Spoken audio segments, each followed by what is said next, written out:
السلام علیکم۔ آج میں آپ کو بتاؤں گی کہ اللہ کے پسندیدہ بندے کون ہیں، ان کے اعمال کیا ہوتے ہیں، آخر وہ اللہ کے اتنے محبوب کیوں ہوتے ہیں۔ اور دوسری بات یہ کہ جب انسان کے اندر ایمان آ جائے، ایمان پختہ ہو جائے انسان کا، تو اس کے اندر کیا تبدیلی آنا شروع ہو جاتی ہے، اس کے بارے میں آج میں آپ کو بتاؤں گی۔ اس سے پہلے ہم ویڈیو میں آگے بڑھیں، اگر آپ نے ابھی تک چینل کو سبسکرائب نہیں کیا تو سبسکرائب کر دیجیے گا اور بیل آئیکن کو پریس کر دیجیے گا تاکہ میری روز آنے والی ویڈیو آپ تک پہنچ سکے۔ کیا آپ جانتے ہو کہ اللہ کے پیارے بندے کون ہوتے ہیں؟ اللہ کے وہ بندے جو کبھی مایوس نہیں ہوتے، اللہ کے سوا کسی سے امید نہیں رکھتے، ہر مشکل وقت میں صبر سے کام لیتے ہیں، صرف اللہ کو اپنا ہمدرد مانتے ہیں، وہ لوگوں کی باتوں سے دل چھوٹا نہیں کرتے، وہ ہر حال میں اللہ پر بھروسہ کرتے ہیں، ان کا یقین کبھی نہیں ٹوٹتا اور نہ ہی کمزور ہوتا ہے۔ یہ لوگ ہر حال میں اپنے رب کا شکر ادا کرتے ہیں اور کبھی ناشکری نہیں کرتے۔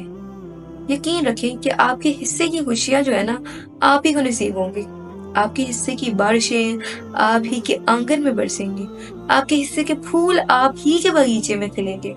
وہ رب جو خوشیاں آپ کے نصیب میں لکھ چکا ہے نا، وہ آپ کی دعاؤں کے بعد آپ کو ہی عطا کرنا چاہتا ہے۔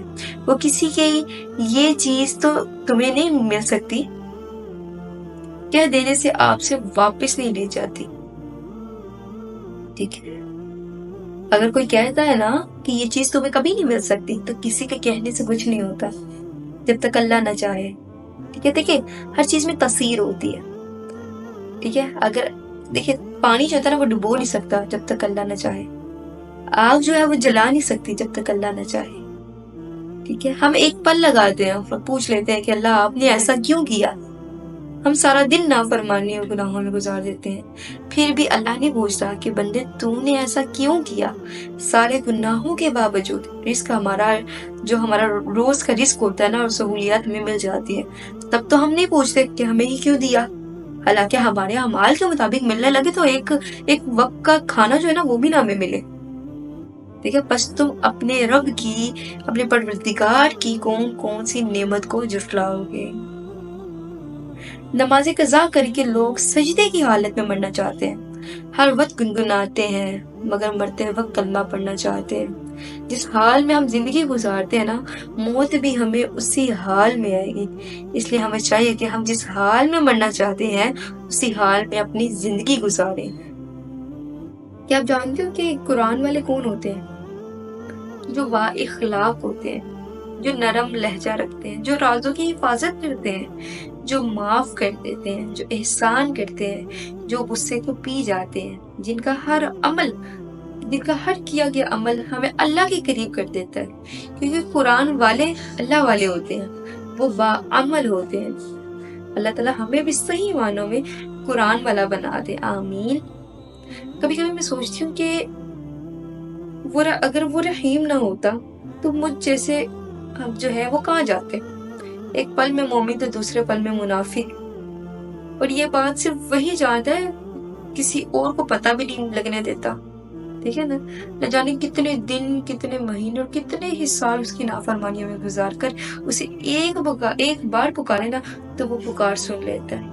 کون کر سکتا ہے ایسی محبت میرے رب کے سوا؟ بے شک میرا رب بھی غفور الرحیم ہے نا، جو آپ کے ہزاروں لاکھوں کروڑ مطلب سمندر کی جھاگ کے برابر بھی آپ کے گناہ نا، لیکن آپ کا ایک آنسو ندامت کا آپ کے سارے گناہوں کو مٹا دیتا ہے۔ توبہ کے بعد اگر گناہ سرزد ہوتا ہے نا تو اس کا مطلب یہ ہے کہ جو فیصلہ کرنے والا انسان ہے نا وہ کمزور ہے اور اس کو گناہ نے دبوچ لیا ہے۔ گناہ دبوچ لے تو پھر مدد کے لیے آپ اللہ کو پکارتے جائیں اور پھر توبہ کرتے جائیں تاکہ اتنی بچت ہو جائے کہ اگر آپ کو موت آ جائے تو توبہ کی حالت میں ہے اور گناہ کی حالت میں نہ آئے۔ جب آپ کو راستہ نظر نہ آئے نا تب آپ اللہ پر یقین ایمان رکھیں، یعنی کامل یقین رکھیں۔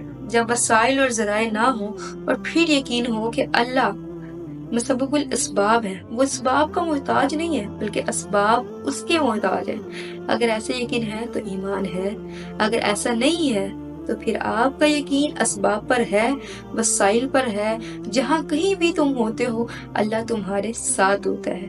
لیکن اس بات کا یقین قائم ہو جائے تو دنیا کی کوئی طاقت تمہیں نہیں ہرا سکتی۔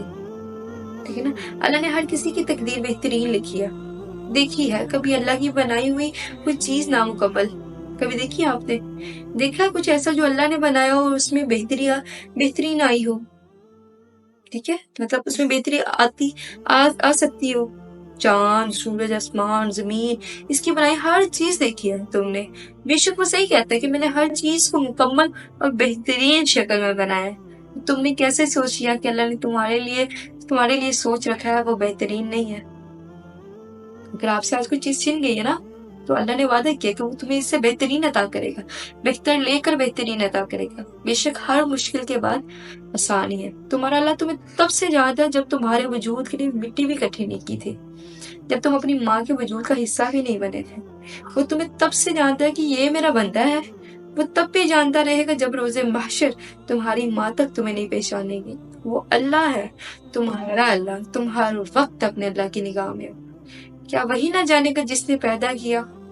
حالانکہ وہ باریک بین اور باخبر ہے۔ یہ سورہ ملک کی آیت ہے۔ بے شک اللہ ہر شے کو جاننے والا ہے۔ بے شک اللہ ہی ہے ہمیں پیدا کرنے والا، ہمیں بنانے والا، ہمیں عقل بوجھ سمجھ بوجھ دینے والا ہے۔ اور بے شک اللہ تعالیٰ ہی چاہتا ہے کہ ہم اس کی طرف لوٹ کر جائیں۔ جو انسان دنیا میں اللہ کی طرف نہیں لوٹنا تو آخرت میں مطلب موت کے بعد تو اسے اللہ سے ملنا ہی ملنا ہے نا۔ تو اس سے پہلے کہ اللہ آپ کو اپنی طرف بلائے، آپ خود اللہ کی طرف لوٹ جائیں، گناہوں سے توبہ کر لیں، ہر وقت اپنی زبان پر اللہ کا ذکر رکھیں تاکہ آپ کو موت بھی آئے تو اللہ کا ذکر کرتے رہیں، ایمان کی حالت میں۔ اللہ پاک ہم سب کو ایمان کی حالت میں موت نصیب کرے۔ بے شک کل نفس ذائقۃ الموت، ہر شے کو موت کا مزہ چکھنا ہے۔ تو جب موت آئے تو ایمان کی حالت میں موت آئے کہ جس حالت میں انسان مرے گا اسی حالت میں اس کو اٹھایا جائے گا۔ اللہ تعالیٰ ہم سب کو عافیت دے، اللہ تعالیٰ ہم سب کو استقامت دے، عمل کی توفیق دے، آمین بجائے بھی۔ جو اللہ نے تمہارے لیے لکھ دیا ہے نا، اسے کائنات کی کوئی بھی چیز تم تک پہنچنے سے نہیں روک سکتی، اور جو تمہارے نصیب کا حصہ نہیں ہے نا، اسے تمہاری دعاؤں کے علاوہ کائنات کی کوئی بھی چیز تم تک نہیں لا سکتی۔ تم سوچتے ہو کہ سارے دروازے بند ہو گئے ہیں، مگر تم نہیں جانتے کہ تمہاری دعائیں تمہارے لیے نیا راستہ بنا سکتی ہیں۔ دل کس لیے بنائے گئے ہیں؟ انسان کے دل کے اندر اگر ایمان آ جائے نا، لیکن دل کس لیے بنائے گئے؟ ابن حمیہ فرماتے ہیں کہ دل اس لیے بنایا گیا ہے تاکہ وہ اللہ تعالیٰ سے محبت کرے۔ لوگوں کی محبت کو تم اپنا غم نہ بناؤ، بس لوگوں کے دل تو الٹتے پلٹتے رہتے ہیں، لیکن اپنا غم اللہ کی محبت کو بنا لو، کیونکہ جب تم اللہ سے محبت کرو گے نا تو لوگوں کے دل میں بھی اللہ تعالیٰ لوگوں کے دل میں بھی تمہارے لیے محبت پیدا کر دے گا۔ ٹھیک ہے، ایسا دروازہ بنے جس سے خیر داخل ہو۔ اگر ایسا نہیں کر سکتے تو وہ کھڑکی بنے جس سے روشنی گزرے۔ اگر ایسا بھی نہیں کر سکتے تو ایسی دیوار بنے جو تھکے ہوا کو سہارا دے، کیونکہ اللہ کی مخلوق سے محبت ہی اللہ سے محبت ہے۔ ملتے ہیں اگلی ویڈیو میں، اپنا خیال رکھیے گا بہت سارا۔ اللہ حافظ۔